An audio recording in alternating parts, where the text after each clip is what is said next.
Bienvenidos a El Debate de France 24, soy Santiago López González. El ex agente de la CIA, Edward Snowden, exiliado en Rusia desde el año 2013, después de que filtrara y revelara la existencia de los programas de vigilancia masiva de Estados Unidos con los que estaban espiando meticulosamente a los ciudadanos de todo el mundo, violando su privacidad, conversó con France 24. Ustedes pudieron ver la entrevista en el programa Entrevista, en nuestra programación, y habló sobre cómo ha evolucionado el control de esa vigilancia desde que fue desatado todo este escándalo, precisamente sobre esa evolución y sobre el uso o el no uso que se le da en el mundo de este sistema de privacidad por parte de los gobiernos, tanto en Estados Unidos, en Rusia como en América Latina, es nuestro tema de debate. Paso a presentarles a nuestros invitados. Están con nosotros en el estudio de France 24, Diana Santana. Ella es magíster en estudios comparados de América Latina y en sociedad de la información. También nos acompaña Nora Galán. Ella es física, CEO de Whale and Jaguar, empresa que desarrolla soluciones de inteligencia artificial para las comunicaciones digitales. Y nos acompañan también en conexión remota a través de Skype César Paz, agente retirado del FBI, nos atiende desde la ciudad de Miami en el sur de la Florida. Y también se conecta a esta conversación Jacobo Nájera, investigador en tecnología y derechos humanos, también es integrante de My First Movement Technology, que nos acompaña desde la Ciudad de México. Ustedes también pueden dejar sus preguntas y sus comentarios en las redes sociales, nuestra cuenta en Twitter, se las recuerdo, @France24_ES, importante el guión al piso, deje sus comentarios con el numeral El Debate F24, o también pueden escribir a mi cuenta personal @Santilogo en Twitter.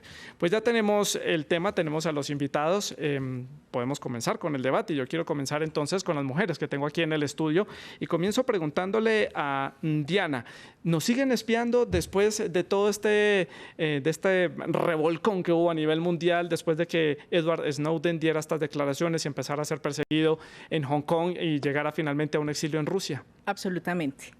Una de las cosas certeras es que a pesar de que hubo movimientos en el tema de legalización, de normatividad, aún nuestros dispositivos cuentan con estas aplicaciones que transmiten nuestra información.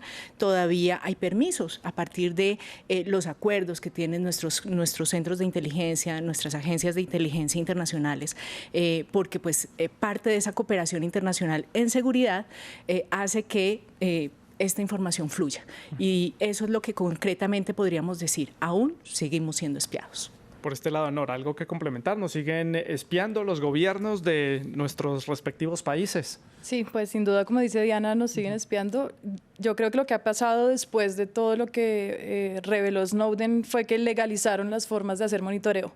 Entonces, no necesariamente eso significó un cambio en las políticas de privacidad, un cambio en el tratamiento de los datos de las personas, sino que legalizaron esas prácticas que ya se venían practicando, pues. Le pregunto a César Paz, en la ciudad de Miami, ex agente de la CIA, ¿funcionó esta medida en su momento, esta política que tuvo en este caso Estados Unidos después de los atentados del 11 de septiembre para espiar con fines de investigar, para prevenir atentados terroristas en este país?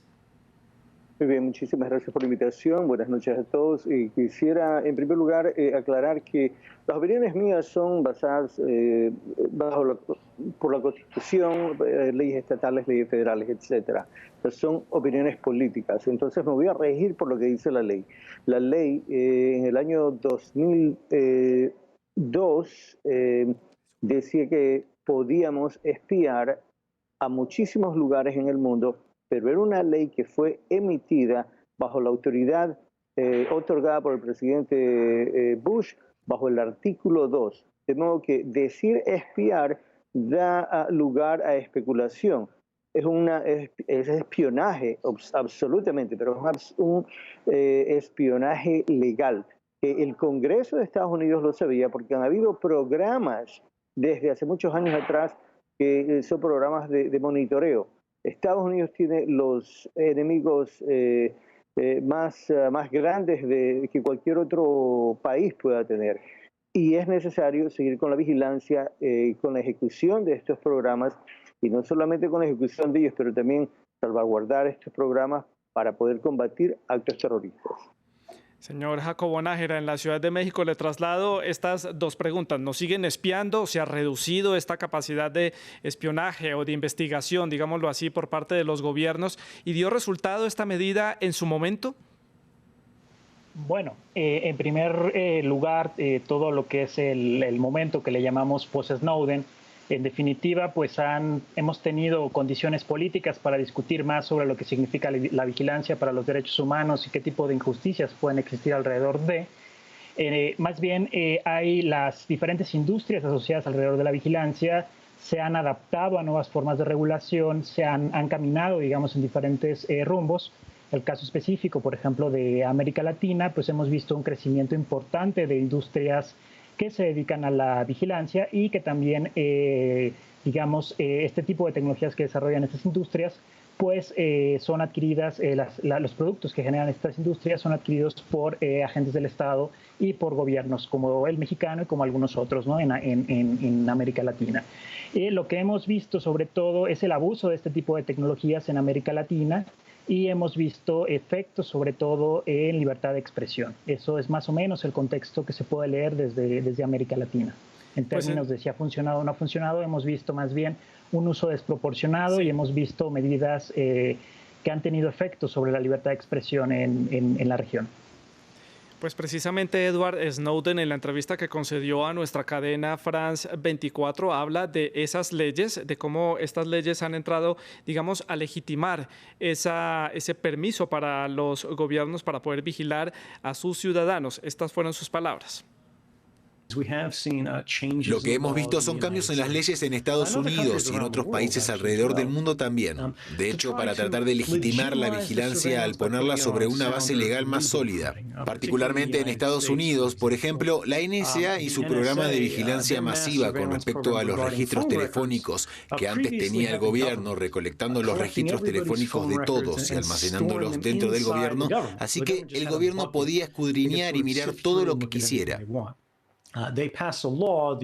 Aprobaron una ley llamada Freedom Act que cambió esto y lo hizo explícitamente ilegal, lo cual ya estaba prohibido por la Constitución, pero ellos estaban violando esa ley y eso es, por supuesto, lo que revelé en el 2013. Bueno, aquí creo que hay que desmenuzar un poco lo que está diciendo Edward Snowden y también los puntos que hemos puesto sobre la mesa aquí en el debate. Y tenemos varios puntos que quería destacar. Legitimar esa capacidad que va a tener entonces el gobierno para realizar vigilancia, no espionaje, que son cosas diferentes. Aclarémosle entonces, Nora, esos puntos a los televidentes y armemos aquí entre los invitados, las invitadas en el estudio, Nora y Diana, sobre lo que significa entonces darle la legitimidad al gobierno para poder realizar este tipo de acciones y cómo lo reciben los ciudadanos normales que usamos los teléfonos, el internet todos los días. Sí, pues bueno, yo arrancaría por esto de cómo lo recibimos los ciudadanos normales. Yo creo que sí hay una falta de información, una desinformación en cuanto a qué tipo de información está siendo recogida y monitoreada por parte de los gobiernos o en general de cualquier agencia de monitoreo que quiera recoger información producida digitalmente por los usuarios. Y creo que eso es una falla de las instituciones que monitorean, porque ellos deberían hacer visible ese monitoreo, porque eso es espionaje, de hecho. En el momento en el que no te están poniendo en sobreaviso que lo están haciendo ni qué tipo de información están recolectando, pues literalmente están espionando tu vida y tus movimientos. Y por este lado, Diana. Sí, básicamente sí tengo que aclarar que la legitimidad implica conocimiento de parte de quienes, de los ciudadanos. Los ciudadanos, de todas maneras, o los individuos hoy en día en nuestras sociedades ya altamente tecnificadas, pues tenemos que tener conocimiento de cuál es la información que están tomando de nuestros perfiles, de nuestros movimientos. El problema aquí es lo que Snowden, digamos, tuvo el valor de decir, y es que nos estaban registrando en los momentos no menos esperados, en donde nosotros estábamos realmente pensando en que teníamos nuestra vida íntima, ¿sí? Y allí es donde se rompe esa legitimidad. ¿Con qué? Con un argumento que se llama terrorismo. Entonces, el terrorismo, indudablemente cualquier ciudadano te va a decir, un ciudadano que esté, digamos, comprometido con la sociedad, va a decir, apoyamos una vigilancia lógica frente a la prevención del terrorismo. Pero ya cuando las barreras o las fronteras se desdibujan, entonces allí pues hay una problematización. Y ese es el punto real de por qué Snowden hace lo que hizo. La publicación y generó toda esta controversia a nivel internacional. César Paz, en la ciudad de Miami, su opinión al respecto. ¿Qué buscaba exactamente el gobierno de Estados Unidos dentro de sus propios ciudadanos? Porque sus enemigos estaban fuera de las fronteras en la mayoría de los casos. Bueno, en primer lugar, déjame aclarar esto. Es ridículo pensar que Estados Unidos, que el NSA, porque las unidades de inteligencia de Estados Unidos van a estar espiando la vida íntima de las personas. Habiendo trabajado yo esto 23 años oficialmente con el gobierno y 7 años después de mi retiro, puedo decirte de manera categórica que eso no existe, que eso es una idea completamente, no solamente ridícula, pero no tiene ningún tipo de bases. El programa que se había establecido desde antes de 9/11 es un programa que se llama Stellar Wind. Stellar Wind y se lo conoció como un programa global para poder espiar en cualquier parte del mundo. El problema que teníamos con este programa es que tenía ciertas condiciones y ciertas restricciones, y habían llamadas del exterior que venían a Estados Unidos, tenían contactos aquí, unidades o células que son vinculadas o que están vinculadas directamente al terrorismo. En las últimas 2 décadas hubo una proliferación, hubo un auge de células, no solamente de terrorismo doméstico, pero de terrorismo internacional aquí dentro de Estados Unidos. Y fue debido a estas restricciones que teníamos, que tenía justamente la CIA y el NSA, tenían atadas las manos. Pensar que Estados Unidos, que el FBI, que la CIA, que el NSA va a estar escuchando o viendo los correos de Juan Pueblo, digamos, perdóname, es completamente ridículo. Todos estos programas fueron autorizados por el Congreso de Estados Unidos. Estos programas no pueden funcionar a menos de que tengan un presupuesto. Un ejemplo, cuando empezaba yo una investigación, empezaba con, hace muchísimos años, un presupuesto básico. Vamos a ponerle $100,000, ¿ok? Si yo no tengo este dinero, no puedo empezar la investigación. ¿Cómo voy a pagar a informantes? ¿Cómo voy a pagar gastos del mismo caso? Entonces, pensar que un programa de esta magnitud, que son programas mundiales, ¿okay?, a nivel mundial, que se puede monitorear, va a progresar o va a trabajar sin algún tipo de presupuesto y que el Congreso no lo apruebe, especialmente en el Congreso, cuando en otros años no solamente el Congreso, el Senado ha tenido mayoría del lado demócrata o ha tenido mayoría en la Casa de Representantes del lado republicano. Una vez más, los programas son diseñados para monitorear células, para monitorear personas que están aquí dentro de Estados Unidos con vínculos en el exterior, llamadas que vienen del exterior a Estados Unidos. Sí. Señor Jacobo Nájera, en la Ciudad de México, su opinión al respecto sobre lo que han dicho previamente nuestros invitados. Bueno, a mí me parece que el fenómeno de la vigilancia es un fenómeno complejo y que se regionaliza a lo largo del mundo. Y cuando hablaba que de las industrias, hablaba que, por ejemplo, en América Latina pues, se ha construido una industria muy importante alrededor, por ejemplo, de la venta del malware, como Pegasus o algunos otros, ¿no? Creo que el aporte más importante de Edward Snowden, que como catalizador en términos de contexto político, es sobre todo la arquitectura y el diseño de las tecnologías de vigilancia desde la perspectiva de la necesidad y la proporcionalidad. Es decir, hay discutir hasta dónde puede tener injerencia un gobierno y también hasta qué punto puede tener legitimidad, y también desde la perspectiva de la sociedad civil, qué tipo de problemas pueden existir cuando no existe necesidad y proporcionalidad en el tipo de medidas y en el tipo de tecnologías que adquieren los gobiernos. es muy claro. Todas las estructuras que han reportado diferentes periodistas, sobre todo investigaciones independientes alrededor de las diferentes tecnologías como Pegasus, NSO Group, Hacking Team, otras, en el caso de América Latina, y en ese sentido Edward Snowden permitió ser un cimiento importante, no el único, para poder discutir este tipo de problemas a nivel político, a nivel económico. En el caso de América Latina es uno de los principales paraísos para el desarrollo de este tipo de tecnología, sobre todo para la compra. Y hay muchos casos, ¿no? Colombia, México, Argentina, entre otros, ¿no? Creo que eso es lo valioso de Edward Snowden.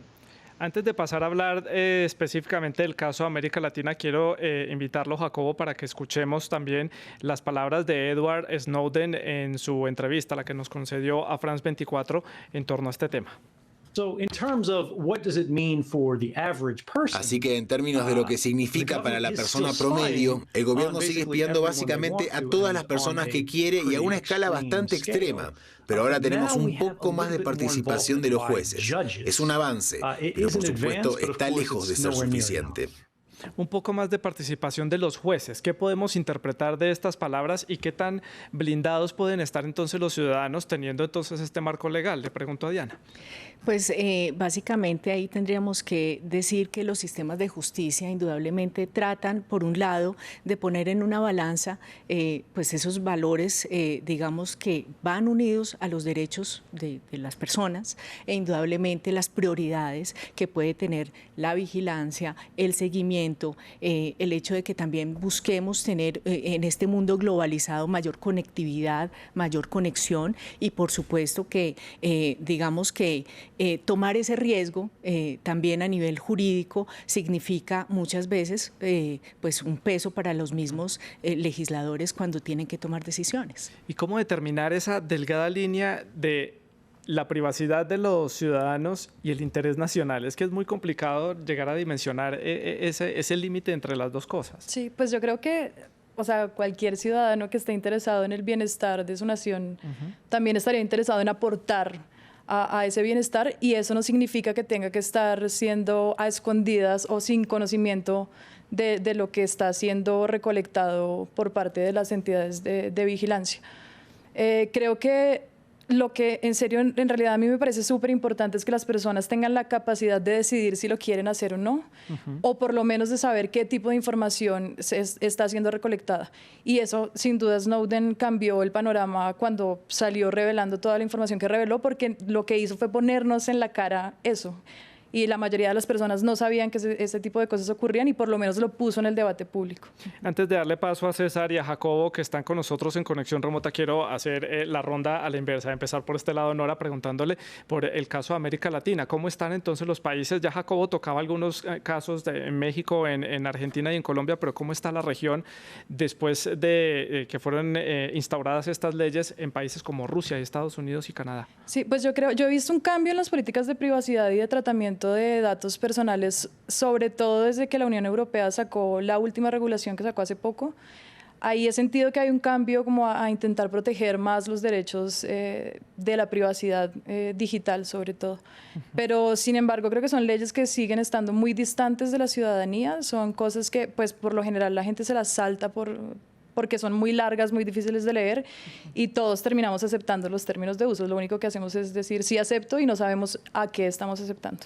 ¿Y a qué podemos, Diana, aquí en el estudio de France 24, atribuir entonces como esta digámoslo, lenta implementación de estas leyes en la región de América Latina? Todavía nos falta mucho por llegar al nivel de los países más desarrollados. Indudablemente, y sobre todo por un tema que es el común, y es la conciencia de qué es lo que está en juego, qué es lo que se pone en riesgo, qué es a lo que uno está accediendo. Muchas veces la gratuidad pues lleva a que aceptemos por la facilidad de contar con un correo electrónico, con una mensajería, etcétera, porque todos queremos participar, sí, de la globalización, queremos ser ciudadanos globales, tener una dinámica en donde podamos interactuar desde una vida económica, profesional, personal, interactuar entre las comunidades virtuales vistas desde un punto, digamos, positivo dispositivo, como lo proponía en su momento Pierre Levy, pero indudablemente también estamos en el otro lugar que también referencio, y es que de todas maneras sí sabemos que hay riesgos para la seguridad, pero también no solamente para la seguridad nacional, también para la seguridad personal. Y es ahí donde nosotros queremos estar seguros que, digamos, la información que se está tomando de verdad esté bien protegida. Ya vamos a hablar de la educación de los usuarios para el manejo de estos términos legales. Quiero preguntarle a Jacobo, ¿qué le falta entonces a la región para complementar un poco lo que han dicho Nora y Diana? Bueno, creo que estamos en un momento muy interesante y muy difícil en el sentido de saber, por ejemplo, qué significa la justicia digital, qué significan los derechos humanos en el contexto actual, ¿no? Digital, ¿no? Vaya. Y parte digamos, del detalle es que pues hay un fuerte dominio por parte de las corporaciones, ¿no? En el sentido que el modelo dominante, más o menos después de 2003 de Internet, pues tiene que ver justamente con la explotación de manera completamente desproporcionada y completamente agresiva alrededor de los datos. Incluso tal es así que parte de la discusión incluso ya llega hasta la propia salud mental, ¿no? Es decir, de cómo se utiliza la vulnerabilidad de las personas en términos emocionales cuando se obtiene información de ellas, ¿no? Entonces creo que en ese sentido sí estamos frente a una dinámica bastante compleja, pero creo yo que sobre todo ahí pues tenemos que ver el tipo de instituciones públicas que queremos construir, ¿no? Instituciones públicas que puedan hacer frente al problema, a la dimensión del problema o no, y también tiene que ver con el tipo de tecnología que queremos construir, el tipo de creencias que queremos que tenga ese tipo de tecnología, ¿no? Por ejemplo, un algoritmo actualmente requiere dos tipos de insumos para funcionar. Uno son datos y por otro lado son definiciones, ¿no? En ese sentido, pues la tecnología no es neutral, ¿no? Y eso es lo que me parece mucho más interesante en América Latina, el ver movimientos que están pensando en construir su propia tecnología, ¿no? Eso creo que estamos en un momento muy interesante. Sí, y para finalizar esta ronda, llegó hasta César Paz, que nos atiende desde la ciudad de Miami. Su opinión al respecto, ¿algo que complementar? Mira, en primer lugar, yo creo que el pueblo como pueblo, la sociedad como sociedad, debe educarse más en cuanto a realmente qué son estos programas que no solamente en Estados Unidos, pero a través del mundo, cumplen ciertas funciones. El abuso de los programas es lo ilegal. Cuando los programas han sido autorizados, pero gobiernos o ciertas unidades del gobierno abusan estos programas, entonces entramos definitivamente en una violación de la ley. ¿Qué crédito podemos darle, ahora, si me permites, a Snowden, que es una persona que violó la ley? Yo no sé por qué a él se lo idoliza o se le llama agente. Snowden no fue un agente de la CIA. Snowden fue un contratista técnico, especialista en desarrollar aplicaciones para la web. ¿Okay?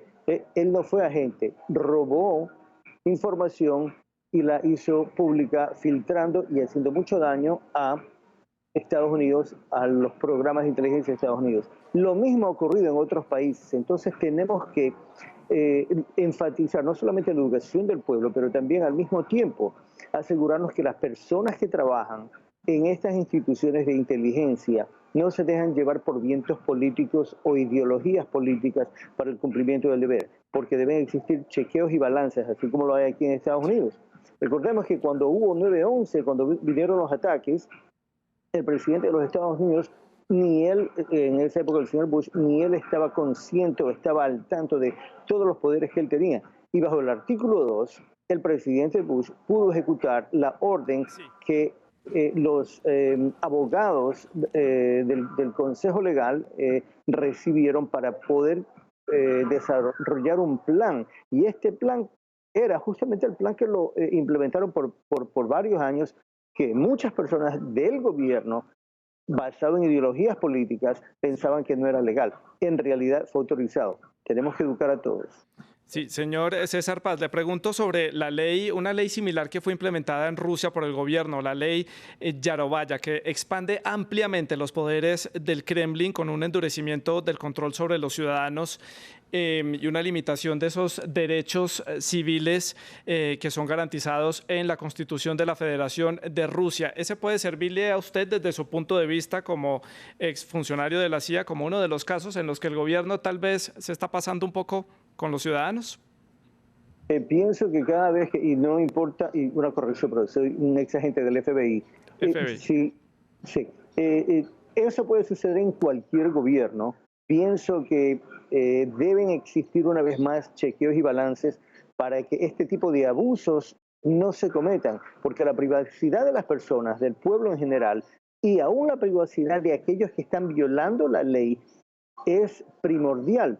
Se deben ir por los canales legales para poder interrumpir o irrumpir esa privacidad y poder obtener evidencia que puede ser utilizada en una investigación y últimamente en un juicio. Hay abusos en diferentes niveles, pero las leyes, especialmente aquí en Estados Unidos, no es que las aprueba la CIA. Estamos hablando de dos ramas completamente diferentes, la ejecutiva, la legislativa y la judicial. Estamos hablando de una rama que es la rama ejecutiva, que tiene que obedecer lo que la rama legislativa ha aprobado. Y en este caso fueron estos programas de inteligencia.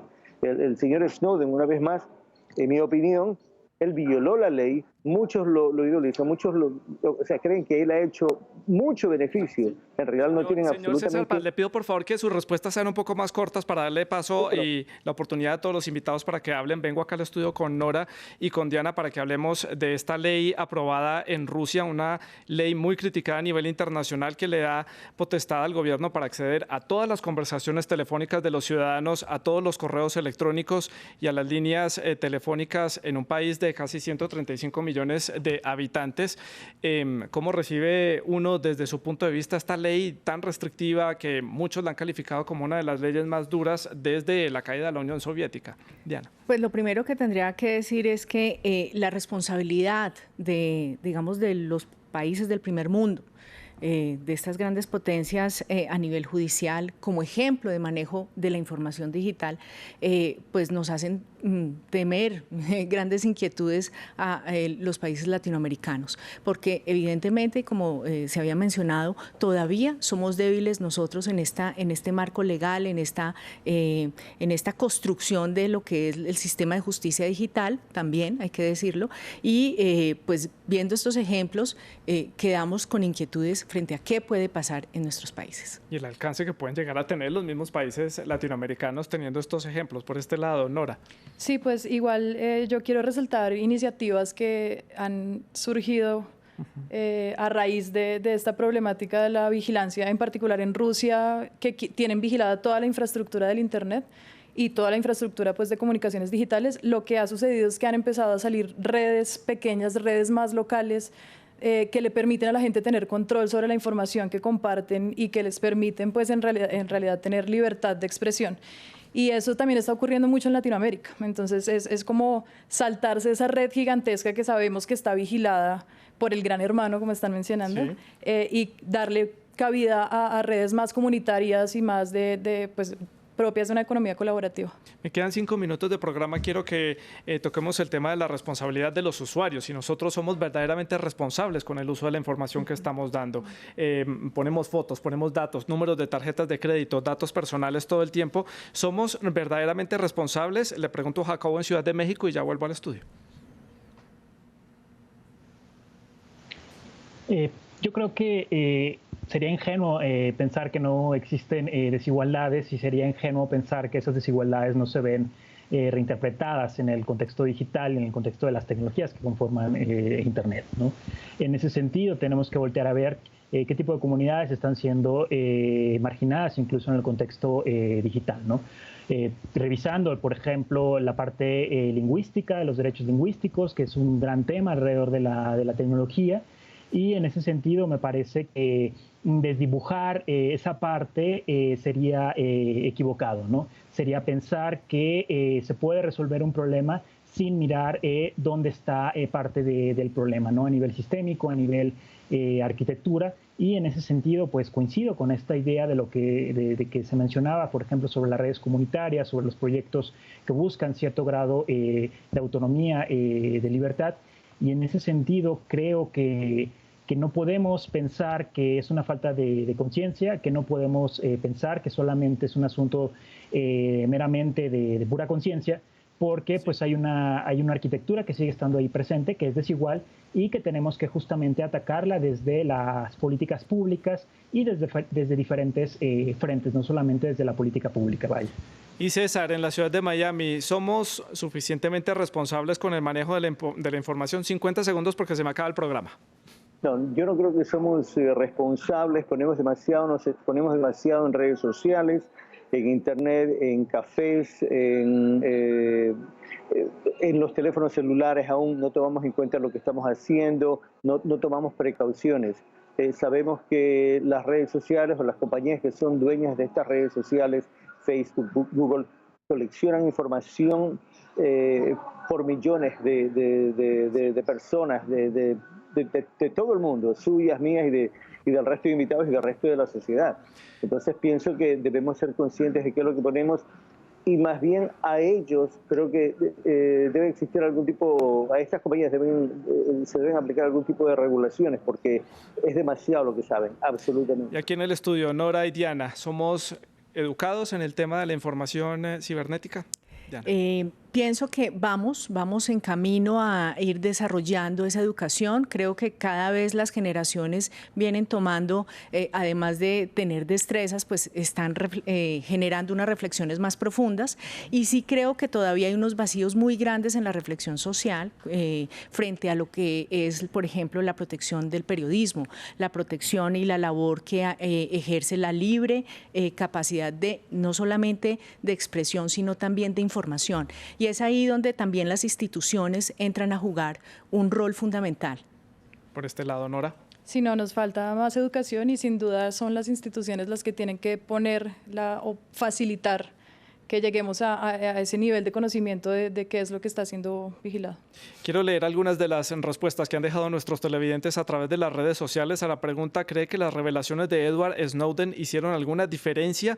Patti Azamar nos responde: sí, hizo la diferencia porque nos confirmó que era cierto lo que muchas personas sospecharon por años. También Ulrich Moller nos comenta: no, porque la misma gente está permitiendo que eso siga afectando sus vidas. Todos saben que los espían, pero las mismas personas les están dando el libre paso a las empresas y a las agencias.